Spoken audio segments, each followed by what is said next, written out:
বিকেলের নাস্তায় যদি এমন মচমচে ফ্রাই থাকে তাহলে তো কোনো কথাই নেই। আসসালামু আলাইকুম everyone, welcome to my channel. নতুন রেসিপির ভিডিও নিয়ে আবার চলে এসেছি আপনাদের সামনে। আজ নিয়ে এসেছি মচমচে পাকোড়া রেসিপি। হ্যাঁ, এটি হলো কাঁচা পেঁপের পাকোড়া।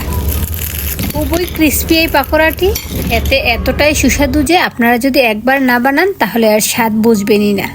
এই কাঁচা পেঁপের পাকোড়া বানানোর জন্য এখানে মাঝারি সাইজের একটা কাঁচা পেঁপে নিয়েছি। আর অবশ্যই একেবারে কচি কাঁচা পেঁপেটা নেবেন।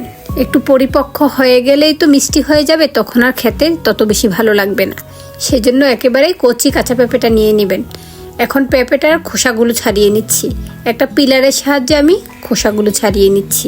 খোসাগুলো ভালোভাবে ছাড়িয়ে নেওয়া শেষে আমি বটির সাহায্যে এটাকে কেটে নিব। আপনারা ছুরি বা বটি যেটা দিয়ে পারেন কেটে নিতে পারেন। এভাবে টুকরা করার পর আমি ভালোভাবে ধুয়ে নিয়েছি। এখন এগুলাকে বটির সাহায্যে আমি কুচি করে নিব। আপনারা চাইলে গ্রেটার মেশিন দিয়েও গ্রেট করে নিতে পারেন। গ্রেটার মেশিনের বড় ছিদ্রগুলো দিয়ে এটাকে গ্রেট করে নিতে পারেন, তবে আমি বটি দিয়ে কুচি করে নিয়েছি।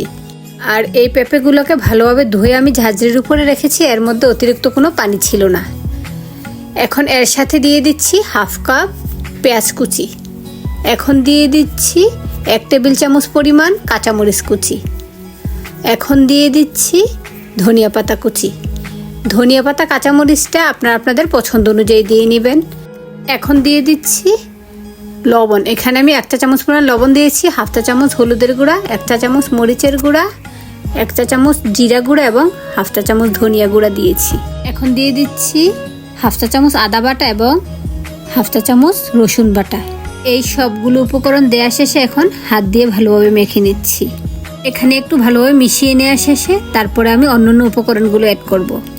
শুরুতে কাঁচা পেঁপেগুলা শক্ত শক্ত মনে হলেও মাখাতে মাখাতে এগুলো একেবারে নরম হয়ে যায়। এখন এর সাথে দিয়ে দিচ্ছি ডাল বাটা। এখানে আমি হাফ কাপ পরিমাণ ডাল বাটা দিয়েছি। মসুর ডালটাকে কিছুক্ষণ ভিজিয়ে পানি ছাড়া এটাকে বেটে নিয়েছি। আর একেবারে স্মুথভাবে এটাকে বেটে নিয়ে কিছুটা আস্ত আস্ত রেখেছি, অর্থাৎ হাফ বাটা বেটেছি। আর একেবারে পানি ছাড়া বেটেছি, একেবারে শুকনো করে এই ডালটাকে বেটে নিয়েছি। ডালটা কিছুটা আস্ত আস্ত থাকলে কামড়ে পড়লে ভালো লাগে খেতে। ভালোভাবে মিশিয়ে নিয়েছি ডাল দিয়ে। এখন দিয়ে দিচ্ছি হাফ কাপ কর্নফ্লাওয়ার। আর এই কর্নফ্লাওয়ারটা দিয়ে নিলে খুব বেশি ক্রিস্পি হয়। আপনাদের হাতের নাগালে কর্নফ্লাওয়ার না থাকলে শুকনো চালের গুঁড়া দিয়ে নেবেন, এতে করে এই পাকোড়াগুলো খুব বেশি ক্রিস্পি হয়। ডাল দিয়ে ভালোভাবে মিশিয়ে নিয়েছি। এখন কর্নফ্লাওয়ার দিয়ে আবারও ভালোভাবে মিশিয়ে নিয়েছি। এখন এর সাথে আমি অ্যাড করে দিব চিলি ফ্লেক্স, কারণ পাকোড়াগুলো একটু ঝাল ঝাল খেতেই ভালো লাগে। সেজন্য এখানে 1 চা চামচ চিলি ফ্লেক্স দিয়েছি।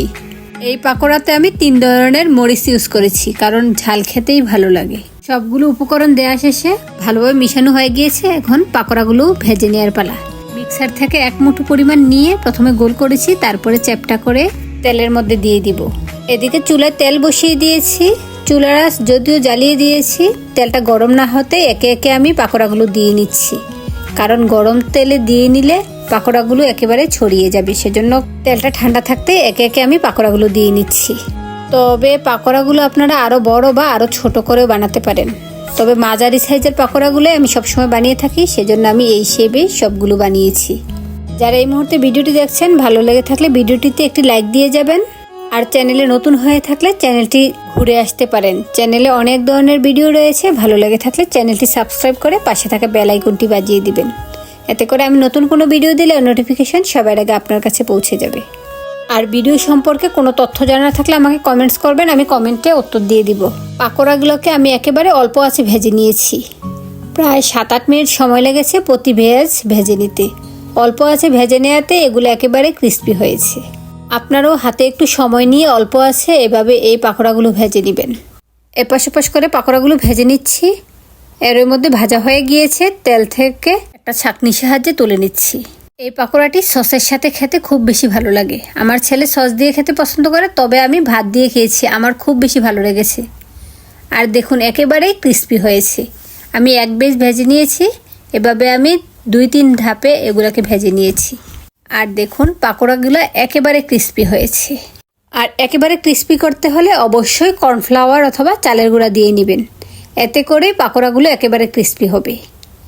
আর দেখুন একেবারে পারফেক্ট কালার হয়েছে, একেবারে মচমচে হয়েছে। দেখুন কতটা মচমচে হয়েছে।